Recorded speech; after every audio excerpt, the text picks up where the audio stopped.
बात लिखो, मैग्नेट है लिखो, मैग्नेट इन है two crossed magnetic field, two crossed magnetic field लिखा है कि magnet in two crossed magnetic field.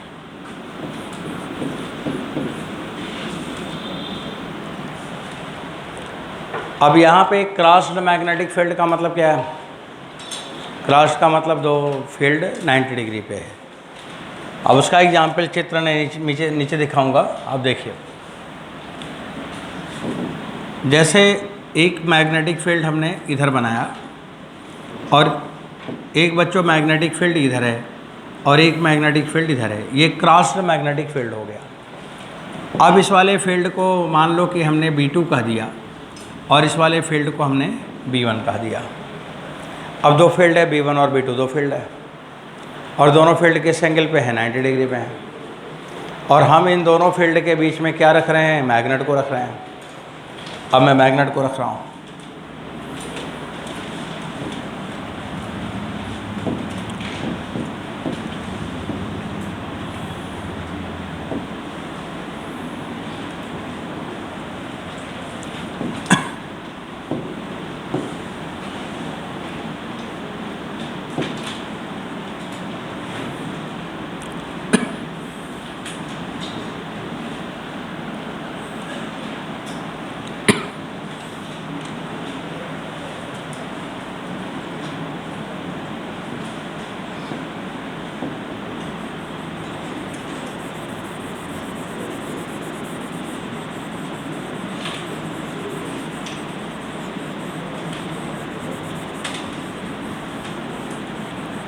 अब देखो ये मैग्नेट है, मतलब मैग्नेटिक नीडल माने मैग्नेट ही है और ये इसका एक पोल है, नॉर्थ पोल है मान लो। अब अगर ये एंगल मान लीजिए यहाँ से थीटा है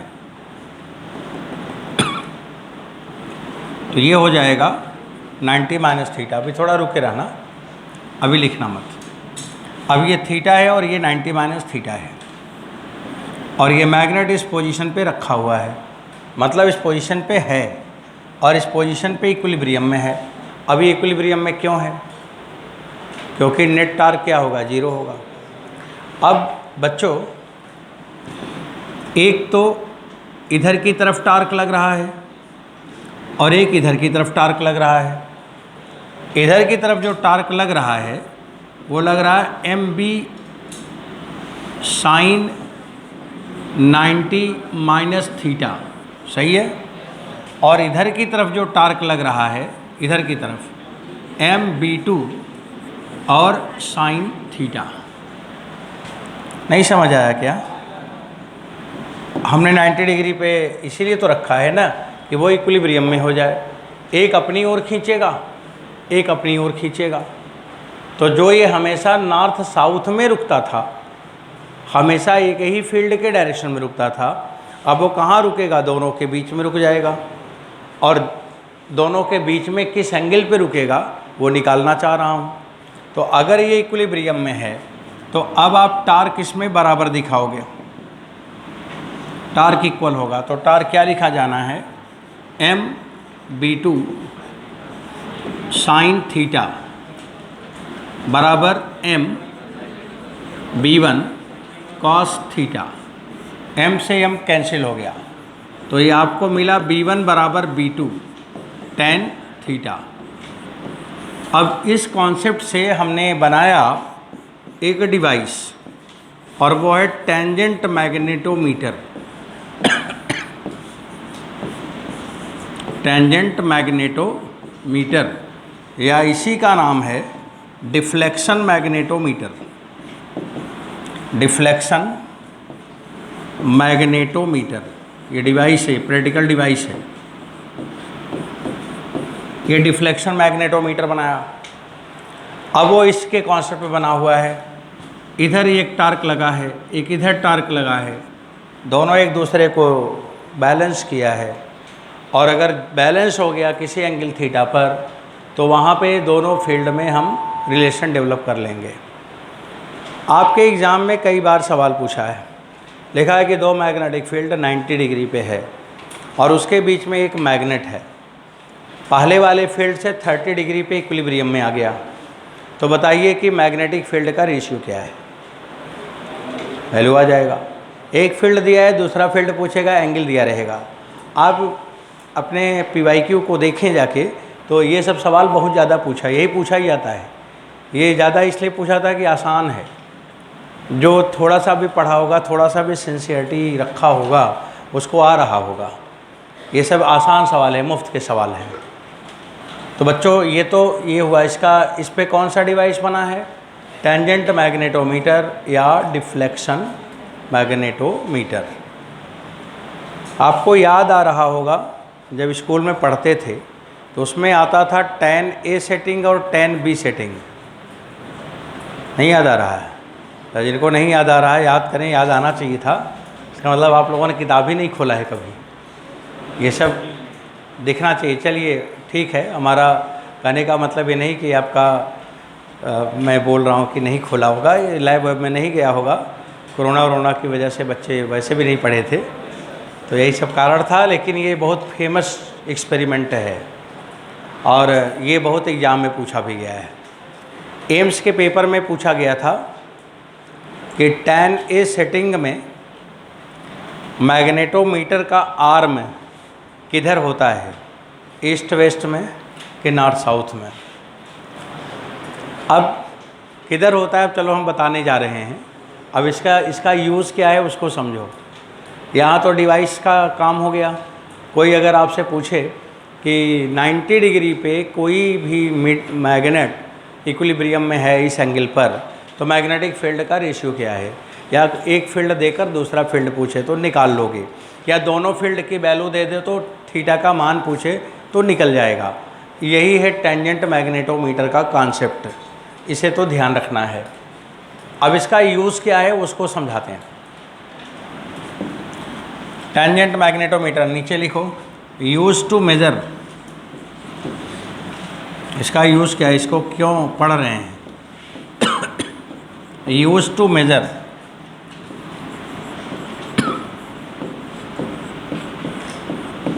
magnetic moment, magnetic moment of magnet. आजकल इसका यूज़ लोग करते हैं अर्थ का मैग्नेटिक फील्ड जानने के लिए भी। जब घर और बनवाना होता है, वास्तु वाले लोगों को बुलाएंगे तो कोई डिवाइस लेके आते हैं, वो जगह जगह रख के वो चेक करता है। वो यही डिवाइस लेके टहलता है, मैग्नेटोमीटर। यहाँ रखेगा, वहाँ रखेगा, तो उसमें देखता है कि कहाँ पे मैग्नेटिक फील्ड कम है और कहाँ पे ज़्यादा है। उसके हिसाब से वो डिसाइड करता है कि भाई आपका ये रूम यहाँ होना चाहिए, आपका ये रूम यहाँ होना चाहिए, आपका यहाँ होना चाहिए। तो उसने क्या किया, सब चीज़ें अपना मकान तो सही से बनवा दिया।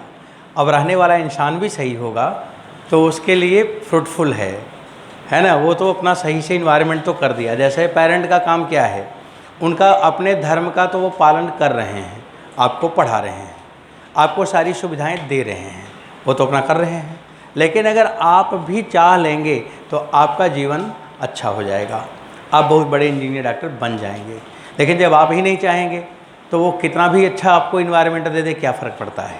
अगर आपका दिमाग ही ख़राब है, कितने भी अच्छे घर में कर दिया जाए तो क्या घर तो ये आपको पढ़ाएगा।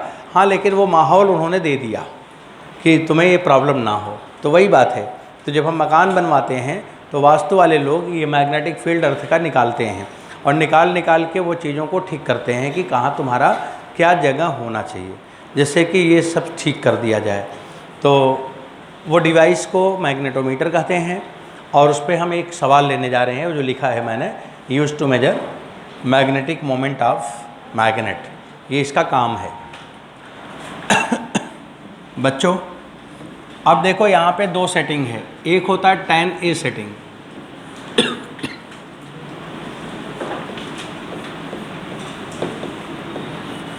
अब 10A सेटिंग है और दूसरा है 10B सेटिंग।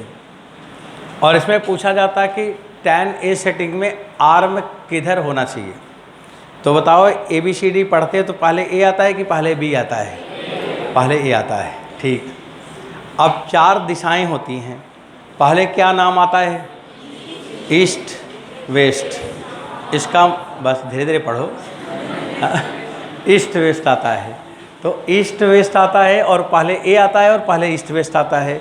तो tan A सेटिंग में आर्म किधर हो गया? East west. और tan B सेटिंग में क्या हो गया? North south. ये सवाल है एम्स मेडिकल कॉलेज में 4 नंबर का। इतना ही पूछा था और कई लोग बोले कि ये तो पढ़े ही नहीं थे। अरे थोड़ा दिमाग भी लगाओ, ए लिख रहा है और आर्म में उसमें direction east west north south सब लिखा हुआ है, इतना तो बुद्धि लगा ही सकते हो। अगर किसी ने कुछ बनाया होगा तो कोई सिमिलरिटी लिया होगा, कोई तरीके से ही तो बनाया होगा। तो ए के बाद बी आता है और ईस्ट वेस्ट के बाद नॉर्थ साउथ आता है, तो उसी से पता चल जा रहा था। अब उसको भी कई बच्चे छोड़ के चले आते थे, छोड़ देते हैं। इसलिए छोड़ देते हैं कि वो लगता है कि मैंने कभी पढ़ा है। नहीं पढ़े हो, कोई ज़रूरी नहीं कि जितना आपको पेपर में दिया है सब किताब का ही दिया होगा, किताब की लाइन ही लिखी होगी। ये तो फिजिक्स है, वहाँ का कॉन्सेप्ट लिया होगा, लाइन कहीं का बना दिया गया होगा। आप उसको थोड़ा फील करो, थोड़ा सोचो कि क्या है, तो मैक्सिमम आंसर आ ही जाते हैं, जिसके लिए कोई कोचिंग ट्यूशन की ज़रूरत नहीं पड़ती।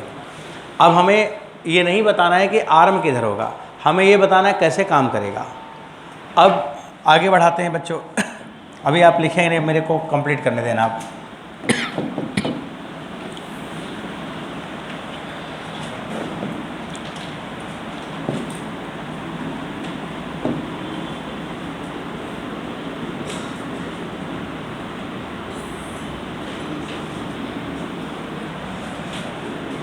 देखो, ये टेंजेंट मैग्नेटोमीटर ये ऐसे ही रहता है।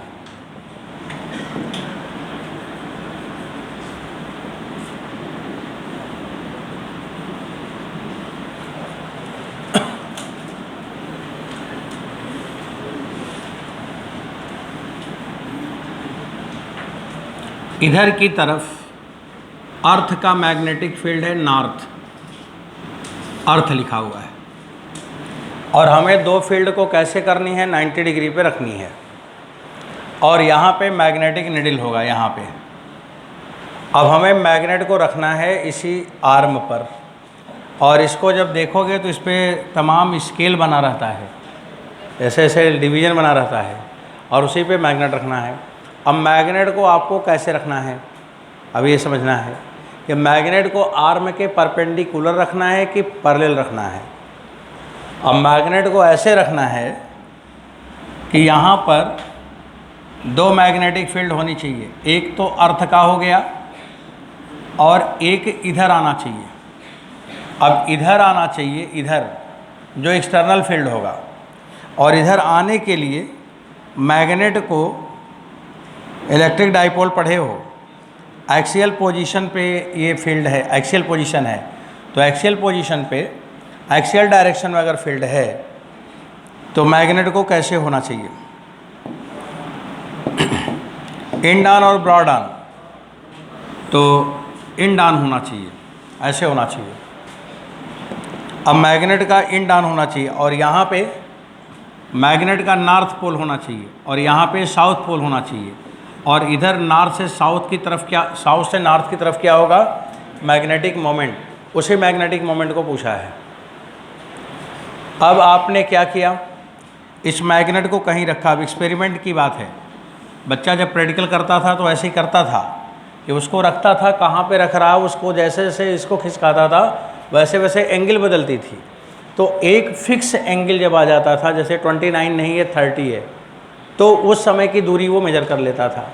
अब मान लो यहाँ पे 27 डिग्री आ गया, तो tan 27 डिग्री बाज़ार में कहाँ ढूंढेगा? हाँ, इसलिए ऐसा उसको, इसलिए स्केल बड़ा सा बनाया है, इसमें तमाम एंगल रखा है, तुम आसानी से सेट कर लो कि वो डिस्टेंस हो जिस पे एंगल निकाल पाओ। तो इसमें जब वो ऐसे रखा, मान लो यहाँ पे, तो ये जो मैग्नेट है, ये मैग्नेटिक जो निडल है वो आके इस पोजीशन पे रुक गया, इस पोजीशन पे ये रुक गई। मैग्नेटिक निडल यहाँ पे स्टेबल हो गई। ये मैग्नेटिक नीडल है। अब बच्चों ये मैग्नेटिक नीडल जब यहाँ पे रुक जाती है तब हम एंगल मेजर कर लेते हैं। अब एंगल हम मेजर कहाँ से करेंगे? इधर से, दोनों तरफ से स्केल होता है। मैंने इधर से मेजर कर लिया और ये मान लिया थीटा है। अब हमारे पास फार्मूला अभी अभी लिखा है, थोड़ी देर पहले आपने लिखा है, तो B बराबर क्या लिखा जाएगा? B बराबर BE, B माने अर्थ की magnetic field, into tan theta. और यहाँ से लेके यहाँ तक का जो डिस्टेंस है वो मैंने मेजर कर लिया, R है। अब वो डिस्टेंस R है और बच्चों B का मान आप लिखोगे म्यू नॉट बाई 4 पाई और 2m अपान R क्यूब बराबर हो गया B tan थीटा। ये हो गया। अब यहाँ से m का मान ही मेरे को निकालना है।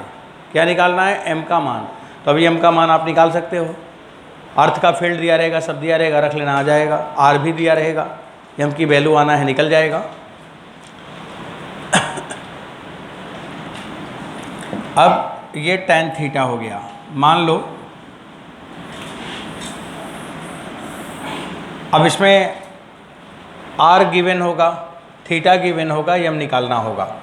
तो r मेजर्ड है, मेजर किया गया, थीटा मेजर्ड है, ये दिया गया है, b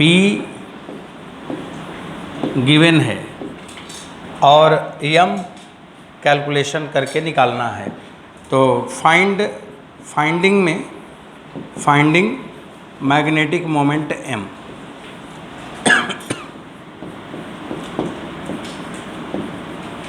मैग्नेटिक मोमेंट m। तो बच्चों अब निकाल पाओगे m का मान? ऐसे सवाल देगा, सब दिया रहेगा, रख लेना, आ जाएगा। अब देखो, अगर दो मैग्नेट है, फॉर टू मैग्नेट, अब मान लीजिए कि पहली बार, ऐसे भी क्वेश्चन कभी कभी दे देता है कि पहली बार मैग्नेट रखा है। ऐसे सवाल एक देखो पेपर में आया हुआ है, लिखा है कि पहली बार मैग्नेट रखा, पहले मैग्नेट को रखा 1 मीटर दूरी पर तो डिफ्लेक्शन 30 डिग्री आया। दूसरे मैग्नेट को रखा 2 मीटर की दूरी पर तो डिफ्लेक्शन 45 आया। तो बताइए दोनों के मैग्नेटिक मोमेंट में रेशियो क्या है? ये क्वेश्चन आया। पहला मैग्नेट पेपर में है, ये पहला मैग्नेट 1 मीटर की दूरी पे 30 डिग्री डिफ्लेक्शन, दूसरा मैग्नेट 2 मीटर की डिग्री पे 45 डिग्री डिफ्लेक्शन। तो बताओ मैग्नेटिक मोमेंट का रेशियो क्या है? तो मैग्नेटिक मोमेंट का रेशियो माने कंपेयर कराना था उसको। तो अब आप यहाँ पे लिख सकते हो m1 upon r cube r1 cube proportional to tan theta 1, m2 upon r2 cube proportional to tan theta 2, m1 upon m2 r2 cube upon r1 cube बराबर tan theta 2 upon tan theta 1। अब इसे देखो, बड़े ध्यान से देखे रहोगे तभी वहाँ पे सही से लिख पाओगे, नहीं गलत करके चले आओगे। ऊपर tan थीटा 1 होगा, हाँ ऊपर tan थीटा 1 होगा, नीचे tan थीटा 2 होगा, क्योंकि m1 ऊपर लिखा हुआ है। m1 ऊपर तो थीटा 1 ऊपर, ठीक है। m2 नीचे तो थीटा 2 नीचे। अब मान लीजिए कि क्वेश्चन में डिस्टेंस बराबर दे दे तो m proportional to tan theta हो जाएगा। इसलिए इसे बोलते हैं टेंजेंट मैग्नेटोमीटर, क्योंकि m डायरेक्ट किस पर डिपेंड कर जाएगा? एंगल tan पर। तो आप यहाँ से मैग्नेट, यही इसका आउटकम है, यही मेरे से पूछा जाएगा। सवाल जो दिया था, सवाल सुन लो, लिखा था 1 मीटर पे रखा तो 30 डिग्री, 2 मीटर पे रखा 45 डिग्री, तो m1 और m2 का रेशियो तो निकल गया। यही आता है, यही सब सवाल है।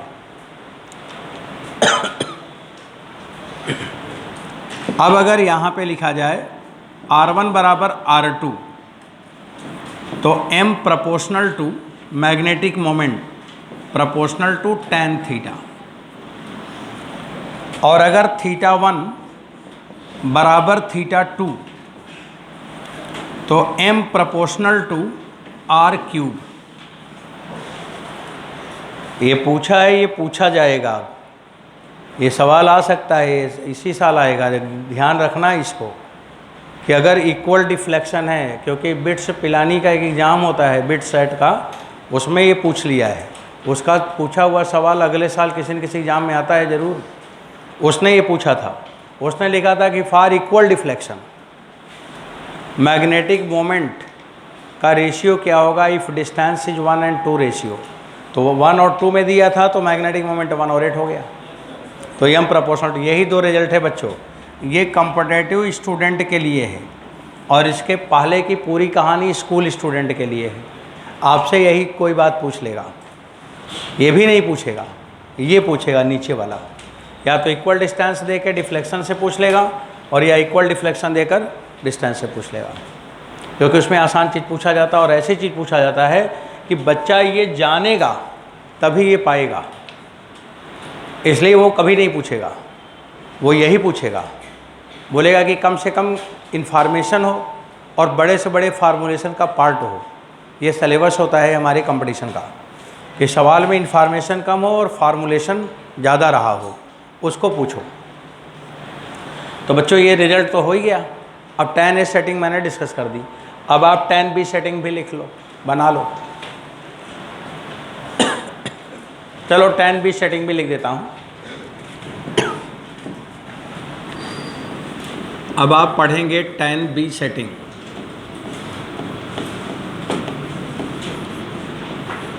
tan B सेटिंग क्या है उसको बता दूँ।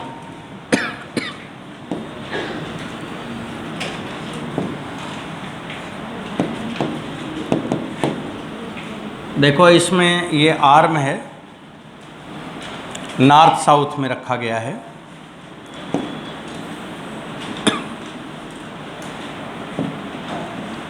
और ये मैग्नेटिक निडल इसमें रखेंगे। डायरेक्शन मैग्नेटिक फील्ड का एक तो इधर हो गया, अर्थ का फील्ड तो इधर ही रहेगा ना, उधर ही रहेगा। बच्चों दूसरा वाला जो आपको अब समझ के बताना है, दूसरा वाला फील्ड किधर आना चाहिए, इधर आना चाहिए।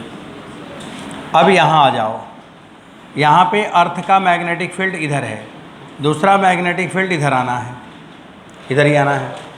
अब इधर आना है तो मैग्नेट को हमें रखना पड़ेगा यहाँ कहीं, और इन डाउन में रखना पड़ेगा कि ब्रॉड ऑन में। बस ये ध्यान रखना जो अभी आपने मेरे को बताया है, ये एग्ज़ाम में पूछा जाएगा कि tan B सेटिंग में मैग्नेट किस पोजीशन पे होगा, आर्म लेंथ के पैरेलल की आर्म लेंथ के परपेंडिकुलर, और tan A सेटिंग में आर्म लेंथ के पैरेलल, और tan B सेटिंग में आर्म लेंथ के परपेंडिकुलर। अगला सवाल देने जा रहा है टीचर यही, और ये सब सवाल देकर आपके प्रैक्टिकल को चेक कर लेता है कि कभी ध्यान से देखे थे कि केवल फार्मूला ही देखते चले गए थे। देखना चाहिए ना, चित्र में भी देखना चाहिए कि चित्र में क्या रखा है। और आप लोग कई बार देखो सवाल करते रहते हो, फिगर नहीं देखते हो। हाँ ऐसे कुछ बना था, उसको देखना पड़ेगा। और ये सबसे अच्छा टेस्ट होता है जो फिगर वाले सवाल होते हैं, उससे पता चलता है कि बच्चा कितना इंटरेस्टेड है उस टॉपिक पे, उसका इंटरेस्ट था कि नहीं था। इंटरेस्ट था तो एक एक चीज़ को ध्यान से देखेगा, इंटरेस्ट नहीं है तो नहीं देखेगा। जैसे मान लीजिए कि किसी घर को दिखाया जाए कि ये घर हमें ऐसे बनवाना है, तो जो उसका बनाने वाला होगा वो जा के एक चीज़ को बड़े ध्यान से देखता है। वो बताएगा कि आपने देखा यहाँ पे ऐसे बना हुआ था, आपने देखा वैसे वहाँ बना हुआ था, क्योंकि उसका वही काम है, उसका इंटरेस्ट है। तो जब इंटरेस्ट रहेगा तो हम फिगर से ही पकड़ते हैं इंटरेस्ट है कि नहीं है।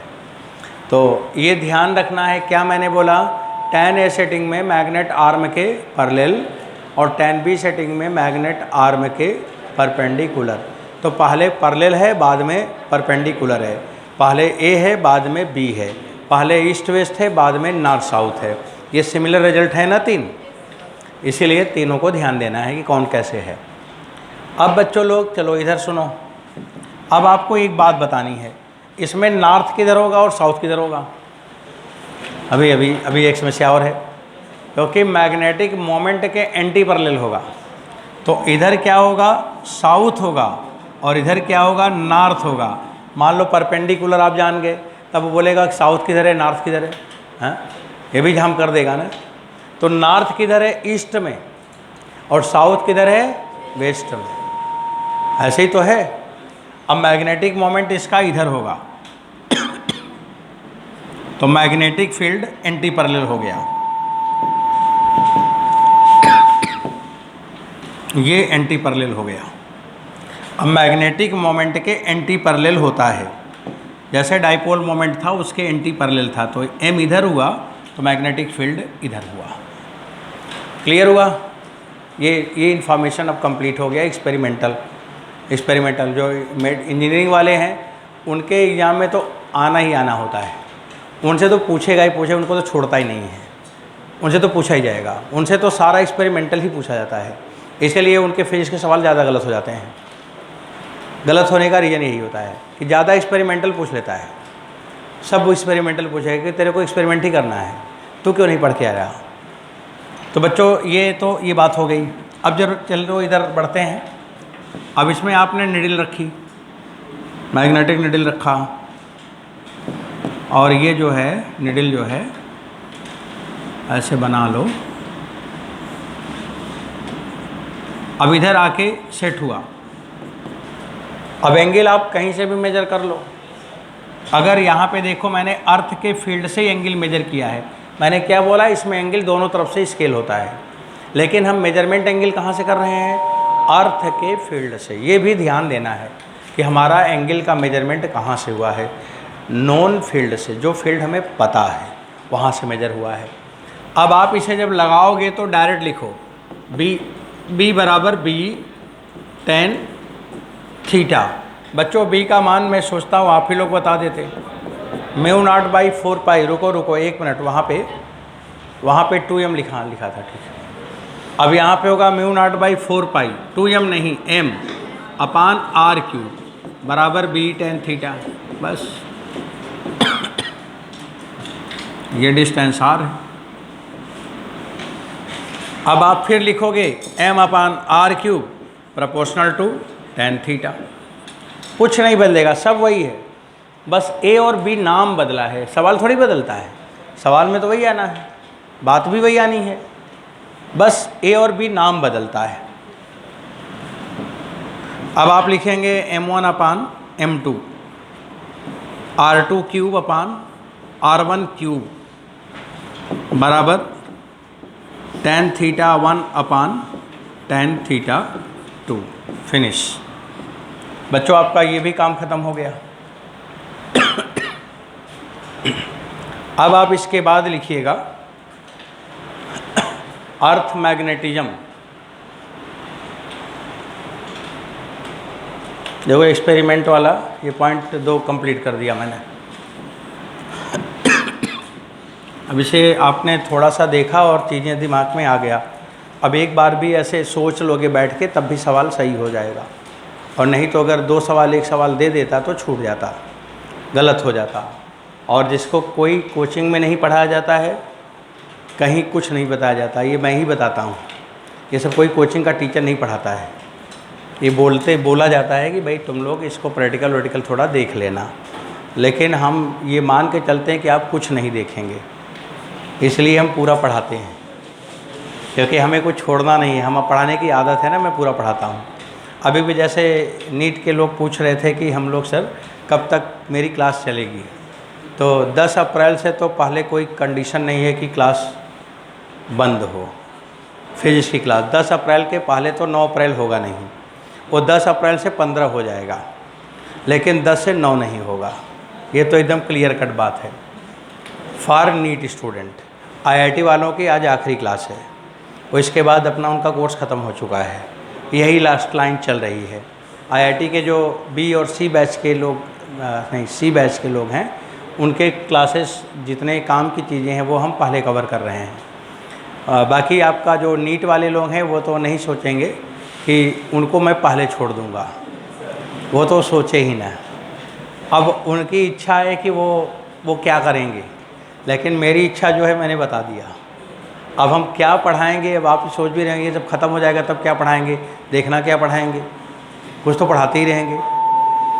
कुछ नहीं होगा तो आपसे पेपर ही सॉल्व कराते रहेंगे, क्योंकि जितनी बार मैंने पहले छोड़ा है उतनी बार मेडिकल का रिजल्ट ख़राब हुआ है, और जितनी बार मैं मेडिकल के बच्चों को कंटिन्यूअस टच में रखा है और जितने बच्चे टच में रहे वो सब सिलेक्शन लेके गए, क्योंकि वो लास्ट में ही तो पढ़ते हैं, इसके पहले कहाँ पढ़ते हैं।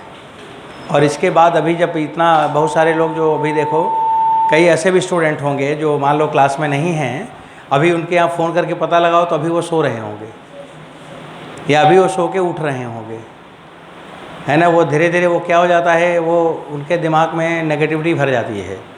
इसीलिए क्लास, कोचिंग, टीचर और गाइडेंस की ज़रूरत होती है। और उसके सबसे सही टाइम क्या है, एग्ज़ाम के पास। एग्ज़ाम के पास ही सबको संभालना होता है, और एग्ज़ाम के ही पास ऐसा माहौल बना हुआ है इस प्रयागराज में कि बच्चे टीचर से दूर, सबसे दूर हो जाते हैं, इसलिए वो रिजल्ट से बहुत दूर हो जाते हैं। बाकी जगह जितने अच्छे स्टूडेंट हैं उनको टीचर कांटेक्ट में रखता है, वो टीचर के कांटेक्ट में रहते हैं एवरी टाइम, और एग्ज़ाम के 2 दिन 3 दिन पहले उनको टीचर बुलाते हैं और उनको क्वेश्चंस उनसे डिस्कस करते हैं कि अब तुम्हारा सब ठीक है ना, अब चले जाओ, अब 2 दिन तुम अपना शांत रहना घर में, और बस ऐसे ही बैठ के थिंक करना, उसमें कुछ पेन चलाने की भी ज़रूरत नहीं है, सोचते रहना, जो चीज़ें डाउट लगे उसको देख लेना, जो तुम्हें डाउट लगे देख लेना, 5-5, 6-6 चैप्टर सिलेबस को रख के देखते जाओ, और एक आध प्रैक्टिस टेस्ट कर लेना एग्ज़ाम के 8-10 घंटे पहले बस, ताकि 3-4 घंटे का वो प्रैक्टिस रहे तुम्हारा। इतना वो बोलते हैं। इसके बाद उनको आराम से चीनी और दही खिला के भेजते हैं उन बच्चों को, और वही बच्चे होते हैं जिनकी रैंक छपती है 720/720, वही बच्चे हैं जिनका रिजल्ट आता है 100%, जेईई में टॉप 1 रैंक, 2 रैंक, 3 रैंक ये सब आने लगती है, वो बच्चे हैं। और जितने बच्चे फेल हो जाते हैं वो वही हैं जो अपने जीवन के हर क्षेत्र में फेल थे।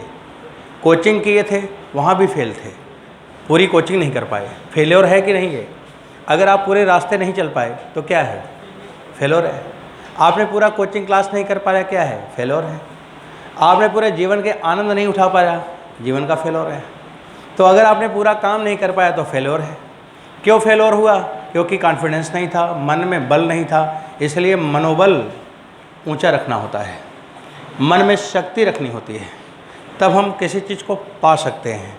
और मन कमज़ोर अगर हो गया तो कमज़ोर मन क्या करता है, छोड़ दो, बहुत हो गया।